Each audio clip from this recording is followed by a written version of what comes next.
Diagnósticos precisos, interpretar las radiografías básicas que requerimos para el estudio de las lesiones pelvianas, identificar las lesiones que requieren un tratamiento especializado si es que no sabemos qué hacer y cuáles podrían ser las indicaciones quirúrgicas de estas lesiones.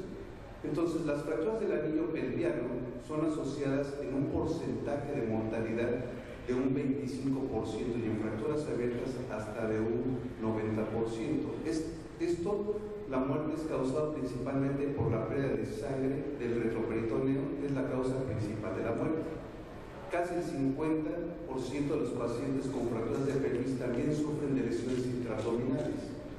Entonces, ¿qué conceptos anatómicos tenemos que ver para poder valorar bien nuestros rayos X? Que es una estructura anular que presenta dos arcos, uno anterior y otro posterior, y ver que todo esto tiene varios ligamentos que generalmente la estabilidad es por ellos y sobre todo los ligamentos posteriores, como serían los ligamentos sacrotuberosos, los sacroespinosos, los hilos lumbares y los lumbosacros. Tenemos que hacer una evaluación clínica, como lo van a ver más adelante, que hay que ver si hay heridas, contusiones, si existe hematuria, examinar bien la pelvis y miembros inferiores, recto y vagina, para saber si son fracturas abiertas o son fracturas cerradas, y el examen neurológico, tanto de cráneo como de sistemas periféricos. Podemos tener este tipo de lesiones que están asociadas a las lesiones pelvianas o este tipo de contusiones donde, si podemos observar, hay líquido que nos puede significar alguna otra situación. Entonces, la clasificación está basada por el complejo cápsulo-ligamentario, sobre todo el posterior, el arco posterior. El piso de la pelvis, principalmente los ligamentos sacrotuberosos y sacroespinosos, son ligamentos muy fuertes que, si se rompen, nos están hablando de traumas de alta energía. Entonces, la clasificación tenemos 61 o 62, que realmente vamos a ver que van A, B y C, y nos vamos a bloquear solamente en lo que es la pelvis. Tenemos como complemento las tomografías solo para ver detalles de las lesiones, y los mecanismos de lesión pueden ser anteroposteriores con rotación externa, lesiones totalmente laterales con rotación interna de las extremidades o lesiones cisallantes. Entonces, como vemos en este dibujo, es de lo verde a lo rojo, que es lo verde lo menos, las lesiones menos severas, que son las lesiones estables, a las lesiones rojas, que son las lesiones inestables. Tenemos que las tipo A, el arco posterior siempre va a estar intacto. Nos están hablando de fracturas de la cresta ilíaca, de las fracturas transversales del sacro o de las ramas. Las tipo B son parcialmente estables, se consideran que son inestables rotacionalmente y estables verticalmente. Y las tipo C nos están hablando de inestabilidades rotacionales y verticales. Las 61A, las 61B, como están en el dibujo, son los sitios donde se lesionan, y las tipo C.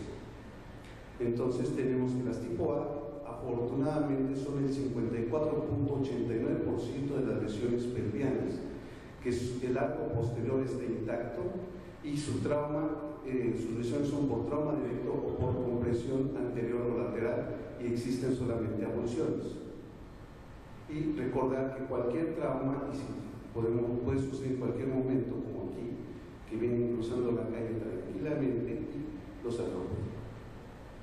Entonces, por ejemplo, lesiones tipo A, con las avulsiones de la cresta ilíaca, las fracturas de las ramas, de la que se le da el arco anterior, pero no hay disrupción ni lesiones ligamentarias. Aquí tenemos 61A1, fracturas de la cresta ilíaca, las A2, fracturas de las ramas, y las tipo A3, las fracturas transversas, donde los ligamentos están íntegros. Las tipo B, lesiones parcialmente estables, rotacionalmente inestables, estables verticalmente, lesiones incompletas del arco posterior. Las tipo B son 24.7% de las lesiones de toda la pelvis, libro abierto, son lesiones por compresión anteroposterior y rotación externa, lesiones en libro cerrado por compresión lateral y rotación interna, y es como generalmente cuando se pasan los saltos existen este tipo de lesiones. Y las tipo B1, si se fijan, la articulación sacroiliaca está lesionada, y lo que se refiere a los ligamentos anteriores, pero del arco posterior están lesionados, y los ligamentos del piso de la pelvis. La B2, fracturas que pueden ser por compresión y fracturas de las ramas, y las tipo B3, que es de manera bilateral las lesiones de la sacroiliaca, como estas, que son las del libro abierto y que después se cierran. Las tipo C, que son el 20.5%, que nos dan inestabilidad rotacional y vertical, lesiones completas del arco posterior. Y los mecanismos son mixtos de las lesiones, y pueden suceder en cualquier momento, y que son generalmente las que van asociadas con traumas craneoencefálicos, lesiones toracoabdominales. Las clasificaciones: la C1, disrupción del arco posterior, tanto los ligamentos anteriores como posteriores, todos los ligamentos del piso de la pelvis. La C2, de un lado se comporta como una B y del otro lado es completa. Y la C3, que activamente se iba asociada con lesiones del acetablo, no, sino son lesiones tanto del arco anterior como del arco posterior.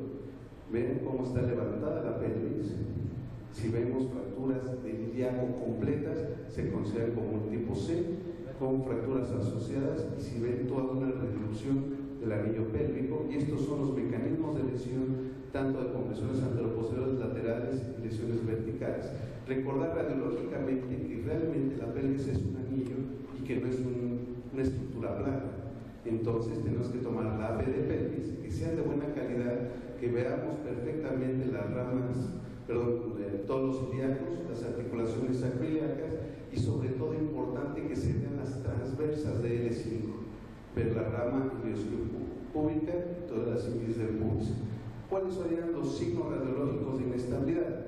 Desalojamiento sacroiliaco de 5 milímetros en cualquier plano, fracturas posteriores con apertura no de impactación, avulsiones del proceso transverso de la última lumbar, fracturas del borde lateral del sacro, ahí se encuentra el ligamento sacrotuberoso, o de la espina isquiática, donde está el ligamento sacroespinoso. Aquí podemos ver en esta radiografía varios signos de inestabilidad: fractura del proceso transverso, el desalojamiento sacroiliaco y la apertura, fracturas del arco anterior, y sobre todo, si vemos eso, fracturas verticales de la rama, nos están hablando de una inestabilidad. La otra radiografía complementaria es la P de entrada, donde tenemos que ver perfectamente lo que sería la línea cuarta, las espinas isquiáticas y la articulación sacroiliaca, para poder valorar las ramas iliosquiopúbicas. La P de salida, que es muy importante, donde podemos ver perfectamente los ilíacos, la articulación sacroiliaca y sobre todo el sacro con sus agujeros de conjunción, para poderlos valorar. Entonces, en conclusión, la evaluación clínica en estos pacientes es muy importante para poder sospechar y sacar y tomarle los rayos X complementarios. La clasificación va a estar basada en el complejo cápsulo-ligamentario, sobre todo del arco posterior.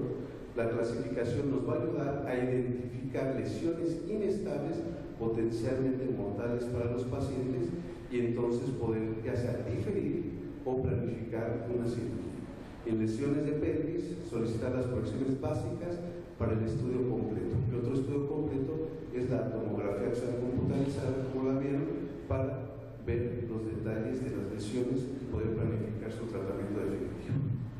Signos radiológicos de inestabilidad: desalojamientos sacroiliacos de 5 milímetros en cualquier plano, fracturas posteriores con apertura no de impactación, las avulsiones del proceso transverso del sacro, de la última lumbar, porque ahí nos insertan diferentes ligamentos como el ilio lumbar, fracturas del borde lateral del sacro, porque se encuentra el ligamento sacrotuberoso, las fracturas de la espina isquiática, porque ahí se encuentra el ligamento sacroespinoso, que son los que forman los ligamentos del piso de la pelvis. Muchas gracias.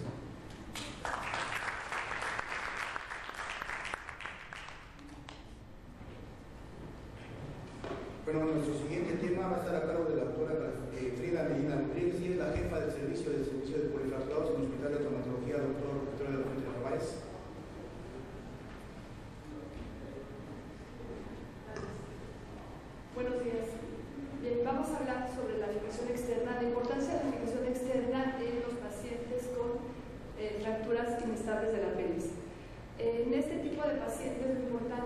sospecha diagnóstica y el actuar con prontitud. Aquí es un padecimiento, una situación